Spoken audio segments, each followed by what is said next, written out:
ತಾಯಿ blood group negative ಇದ್ದು ಗಂಡನ ಬ್ಲಡ್ ಗ್ರೂಪ್ ಪಾಸಿಟಿವ್ ಇದ್ಬಿಟ್ರೆ ಅವಾಗ ಮಗು ಕೂಡ ಪಾಸಿಟಿವ್ ಇರೋ ಚಾನ್ಸ್ ಇರ್ತದೆ. ಅಂಥ ಟೈಮಲ್ಲಿ ಮಗುಗೆ ಕೆಲವೊಂದು ಕಾಂಪ್ಲಿಕೇಶನ್ ಇರ್ತದೆ. ಅಂದರೆ ಮಗು ಜಾಂಡೀಸ್ ಆಗ್ಬೋದು, ಹೊಟ್ಟೆ ಒಳಗಡೆ ಇರುವಾಗಲೇ ಮಗು ಜಾಂಡೀಸ್ ಆಗ್ಬೋದು.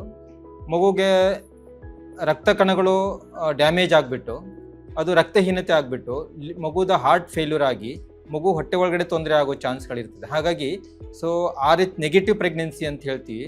ತಾಯಿ ನೆಗೆಟಿವ್ ಇದ್ದು ತಂದೆ ಪಾಸಿಟಿವ್ ಇದ್ದವಾಗ ನಾವು ಅವರಿಗೆ ಸ್ಪೆಷಲಾಗಿ ಟೆಸ್ಟ್ ಮಾಡಬೇಕಾಗ್ತದೆ. ಜೊತೆಗೆ ಒಂದು 28 ವಾರಕ್ಕೆ ಒಂದು ಇಂಜೆಕ್ಷನ್ನು, ಡೆಲಿವರಿ ಆಗಿ ವಿದಿನ್ 72 ಅವರ್ಸು ಒಂದು ಇಂಜೆಕ್ಷನ್ ಕೊಡುವಂಥದ್ದು ಇರ್ತದೆ.